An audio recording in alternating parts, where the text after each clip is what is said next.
台鹽公司再度攜手亞洲國際風吹聯合會，精心規劃多款大型造型風吹，除了國內團隊製造的特色風吹，嘛邀請國外藝術家作品來台展演，和7個天頂衛星大型的藝術畫布，再讓民眾精彩視覺饗宴。鹽山風箏嘉年華正式登場了。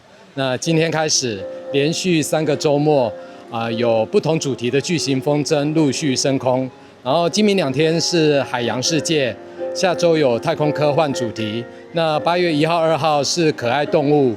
那邀請大家大朋友、小朋友來鹽山吹風、散步，吃美食、拍美照。七股這個地方就是靠海，然後海洋，所以今天大家會看到我們很多繽紛的魚的風箏，包括有金魚像這個是翻車魚，就是翻車魚，各式各樣的，然後像章魚，所以各式樣，其實天空看起來就是很療癒啦，色彩很繽紛，看起來非常的療癒。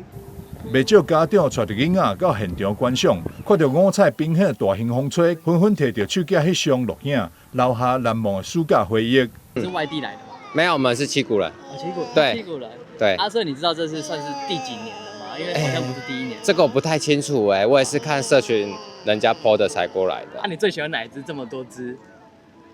這隻藍色的。你有喜歡的嗎？那隻藍色的。藍色的。你說翻車魚？對。主辦單位表示，活動期間每天早時10點安排風吹起飛，下晡1點半到5點進行正式展演。第1禮拜主打海洋生物，後續2禮拜還會推出太空以及寵物主題風吹，邀請民眾把暑假走訪7個鹽山，欣賞大型風吹展演，感受濱海夏日的魅力。台南新聞張偉忠採訪報道。